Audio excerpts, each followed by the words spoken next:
ఏ బాటైనా పర్వాలేదంట, సమయంతో సాగటమే మన సింపుల్ సిద్ధాంతం.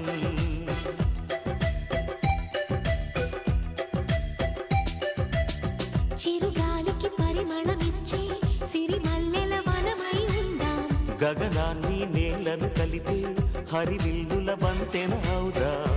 ఆనందం అంటే అర్థం మనమందా, ప్రతి పూట పాతై సాగే హుషారు సరిగమలో. ఎన్నో ఎన్నో రాగాలుండే సంగీతం